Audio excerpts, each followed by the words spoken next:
All right, so we are on our Four Nations break right now, which is where Four Nations, that includes USA, Canada, Finland, and Sweden, all have their nations teams play against each other in a little tournament. So right now we are on that break, and it's a perfect time because we're about, which actually is tough for us Utah Hockey Club fans. We have we have players on the Finland team and on the USA team. So, right. And I think we play each other the first game out too. I think we play Finland first. So that sounds about right. Yeah. Yeah, it sounds about right. But anyway, so we have a break coming up until then, and we're less than about a month away from the trade deadline. Folks are looking at this team's depth that we have on the blue line, which we did not have not even a month ago. We were talking about how we need to get some depth on the blue line. We need people to get healthy. Well, now they're healthy, and now this team could potentially trade away some of that depth on the blue line. We did get an article there from Yahoo Sports where it talks about 4 different players that they would see likely for the Utah Hockey Club to move. I thought it'd be a good subject of conversation to kind of dive into that. What do you think? Yeah, absolutely. All right, so let's go ahead and first talk about, there's 4 players. The first one they brought in was Alex Kerfoot. So Alex Kerfoot is on the second year with his team. Yeah. He played in 56 games this year, 7 goals, 9 assists for a total of 16 points. Since signing with the Arizona Coyotes, it seems his plus minus has gone from a plus 19 in 21 and 22 to a plus 8 in the 22-23 with a minus 15 since he was in Arizona, and right now he's sitting at a minus 10. Yeah. When it comes to the plus minus. Now, it might be benefit him to have a change of scenery. I know we're going from change of scenery already from Arizona to Utah, but he had an internal change of scenery. Yeah, but maybe okay. But maybe a change of scenery within like the team itself would be a good thing for him. Because ever since he's been with Arizona, he went from a positive plus minus to a negative plus minus, and it might benefit him to see some of that change there. The article mentions that the Oilers, Avalanche, and Devils are potential landing spots for this guy. Yeah, no, Kerfoot's done a great job, and he added some great depth. While we did have some of those injuries, we struggled to get Marino back, and we leaned on him pretty heavy during some of those stretches, and we may not have gotten it done. We obviously had a bunch of overtime losses that really stung because we were so close in some of those games. But I don't know. I think the Kerfoot side, I don't know if I see him actually moving. I feel like they're going to need this depth to continue to push into the playoffs. Yeah, I just don't know how much he's really affecting the team right now with that negative plus minus being negative 10. But they were going through a really tough stretch with players just being on the bench. With players being injured. Yeah, and it is an improvement from the year before. Yeah. So, it is a third of improvement. So, yeah. The other one is going to be Nick Bjugstad. I don't think I'm saying that right. And I think that's a Bjugstad. Bjugstad, yeah. Bjugstad. Autocorrect, dude. It kills me every time. Bjugstad. Jeez. You should see how this autocorrected. We'll put a J there. Bjugstad. You don't. I've been killed by autocorrect on this show so many times. Yeah, it's great. It's great. But anyway, he signed as a free agent with Arizona back in 2022, and he was traded to Edmonton and then signed back with the team in free agency July 1st, 2023. In the 48 games that he's played, he's had 5 goals, 10 assists for 15 points, and is sitting at a negative 8 on the plus minus.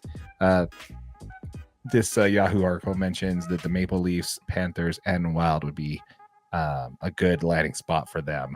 I don't know on this one, man. I'm actually a little less on board with Nick being traded than I am with Alex Kerfoot. I would have to say that if I had to choose between the two, which one I'd rather have stick with the team, I think I'd prefer to have Nick there.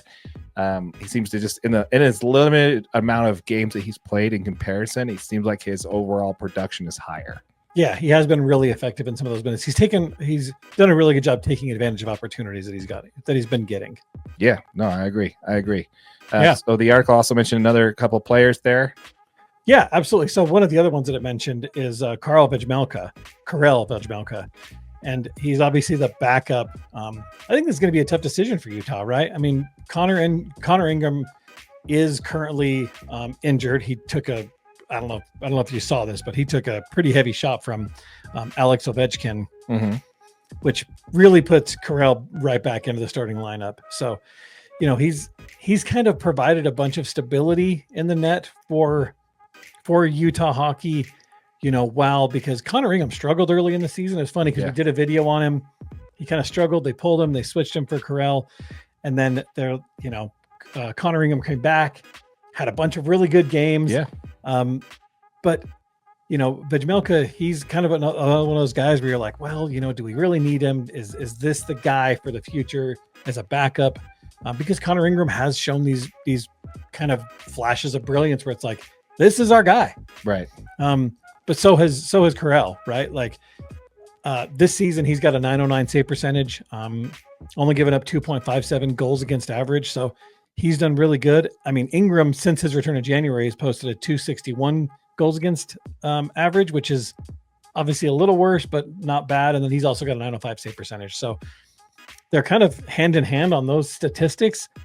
I feel like if you've decided that Connor Ingram, with the statistics that he has on the season, is worth keeping, why would you not keep Vejmelka? Yeah, see, that's I like what you're saying there, and just hands down, Veggie is the guy that's going to decide everything. Yeah, Veggie is going to be, like we always talk about on the Jazz side of things with its ownership group. What's going to be the move that proves what they're going to do. Yeah, right. Veggie is the move for me. If they trade Veggie, then to me that tells you that they're full on tank mode. Because then all you have is Ingram, and then who do you have behind him that could potentially come up after Veggie? What you have, who was it? Stuart Skinner as a backup there at that point. I think so. Yeah. So then that's the young guy. So you're really kind of just not you don't have any depth in goal. So for me, that kind of just spells that okay, they keep Veggie. That means that they are going for it. If they trade him, it's Tank City, which either one wouldn't surprise me with this ownership group right now. But I think that would be the linchpin there. Which way he goes would decide Utah's fate, I think, going forward. Because you trade Veggie, and you're absolutely right. You just leave this team really exposed, right? Yeah. Your backup at that point is going to be a younger guy that is not going to have a ton of starts. If you're trying to win, you got to stay with him, right? Show confidence in him. They did early in the season when Ingram was going through a rough patch. Continue to show confidence in him, and I think they'll be just fine. Yeah, just keep the tandem roll going, man. Ride the hot glove, as they say. And that's the thing, is everybody's going to have down parts in their season, and if you've got a quality backup, it's going to lead to a lot more wins than just moving guys for virtually no reason. Yeah, Vejmelka has had expressed interest from the Pittsburgh Penguins, so that might be a potential trade partner there, unless we get another goalie that's league ready at this point. I think that one's, like I said, not one that we should be even consider moving. Yeah. Anyway, who else we got? The other one listed in that same article is Ian Cole. Okay. Obviously veteran defenseman. He logs big minutes. He does great in kill penalties, and this guy can help any single team that he goes to. That's just who he is. Utah inked him. They brought him in on a 1-year, $3.1 million contract. So this guy's done a really good job.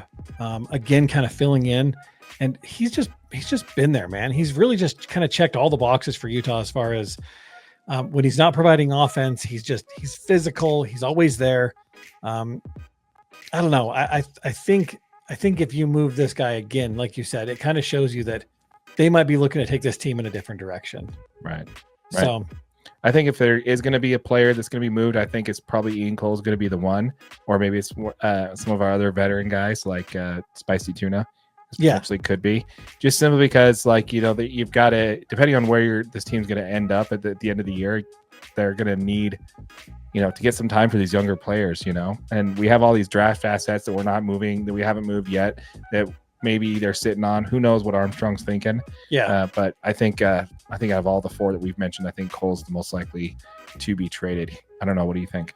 Yeah. I mean, it's kind of been mentioned that, clubs like Tampa Bay, Florida, the Red Wings all might have some interest in him. So if it's going to be going, you wouldn't mind seeing him go to, one of those franchises that is winning, has won a championship in the last few years in the Lightning. So Yeah, we'll post the link to this article down in the description below, so be sure to check it out if you'd like to read the full article there.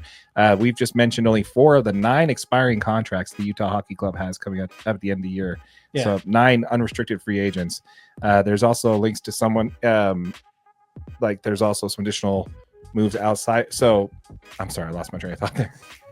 Is there another move that we haven't mentioned that you guys potentially could see as being something that this team would do? We'd love to hear from you on that. Let us know if you got any other trade rumors that you've heard in regards to the Utah Hockey Club in regards. We'd love to hear from you. Yeah. All right. So let's go ahead and pivot on over and talk a little bit about staying with the Utah Hockey Club. Got a question here. We got another article from the hockeynews.com. This says, should the Outlaws be buyers at the deadline? Yes. Sorry, let me get my. I'd like to point out that I just called them the Outlaws, and you didn't even miss a beat. You just rolled right through. I was panicking, right? Because I was like, I know that I put this in here somewhere. I just don't remember where I put it. I'm just like, I mentioned them. The names are the Outlaws, and you're just like, yeah, Outlaws, go for it. All right, so all right, here we are. But yeah, so again, this is an article from the UtahHockeyNews.com. They put an article up this week about the Utah Hockey Club and how they should be buyers at the deadline. Which is something I really think is a good idea. This was a thought I thought that was worth discussing on this channel. Right now, as it sits right now, the Utah Hockey Club is 6 points out from the final wild card spot in the Western Conference at 55 points right now. What do you think, man? I mean, did you give this article a read? Do you think that they're spot on here on what they're trying to do? I did give it a read, and I think they've got great points, right? The fact is this is a young franchise in terms of we just barely got them. And Utah hockey fans, to give them that first season and to make the playoffs would be huge for just continuing to attract hockey fans into the stadium, right? They need it. They need this for what they're trying to grow here. And I think it's really important that they do make a push and they do go out there and they get some players that are going to help make this team better day in and day out.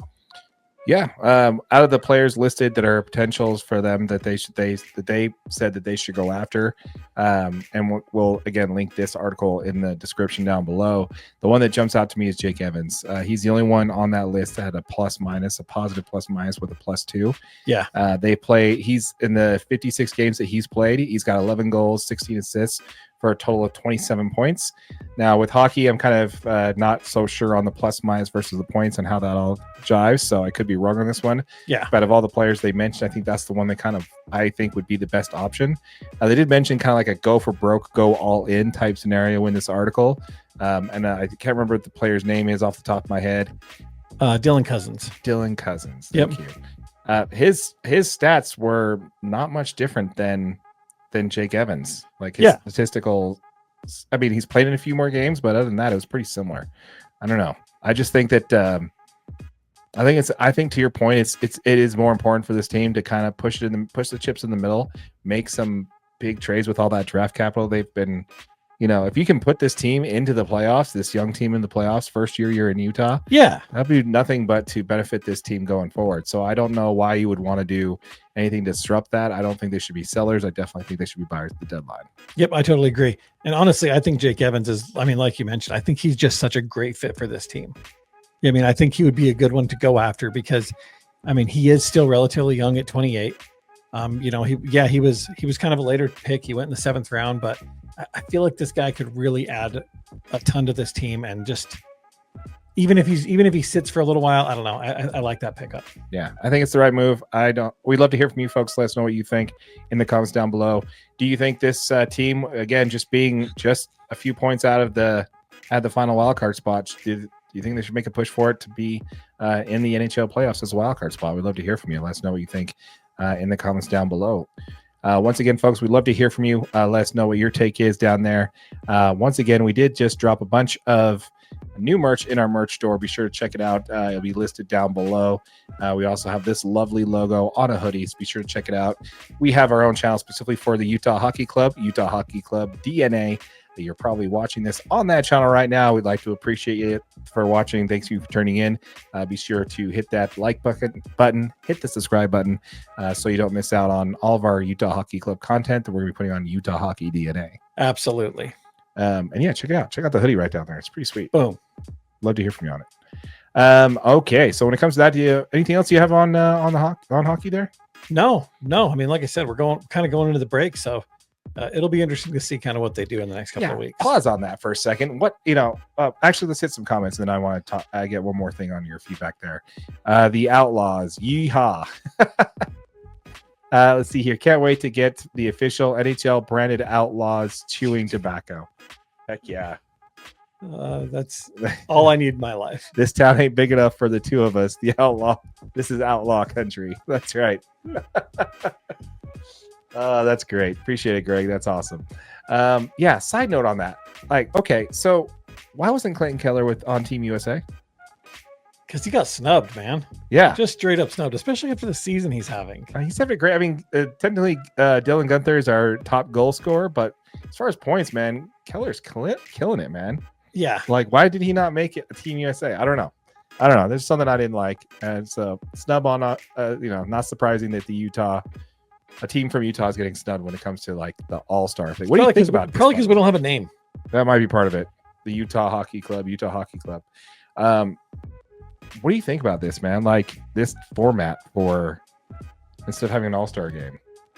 I don't know I don't know much about this format. I mean, I read it that's what the break is like the Four Nations thing, and I was like, I guess that's different than just a standard. But I mean, it's kind of cool because they're going to be able to showcase players from other countries that aren't necessarily in the NHL, right? Yeah, no, I think it's great. Yeah. I think it's a brilliant idea. I think it's better than the Pro Bowl. No one watches the Pro Bowl. No one even takes that game seriously. I don't even know when the Pro Bowl is. It's usually a week after the Super Bowl, I believe. The week before. It's actually between. The week before. Sorry. Yes. Okay, I guess I technically know when it is, but who turns on the Pro Bowl to watch it? Yeah, and then obviously the NBA All-Star Game. Heck, you were there when it was in Utah. It's kind of horrible. Yeah, everybody watches the 3-point contest, and that's pretty much it. They're doing everything they can to try to make it watchable, but it's just been really bad. Yeah, and then baseball. Pretty much everybody likes to watch the home run derby, but even that game's a little bit more watched because baseball is very similar.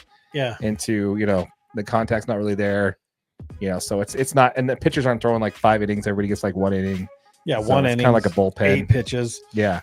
So, but it's at least a funner game to watch. But yeah, I like it, man. I think if your viewership is down for your mid-season classic, there, why not switch it up? Try to do something like this. Give it a run.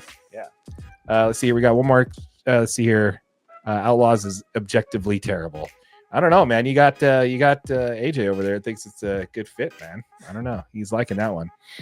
Did you hear what name was the lead after the 4-game vote? No, I did not hear which game was the lead after the 4-game vote.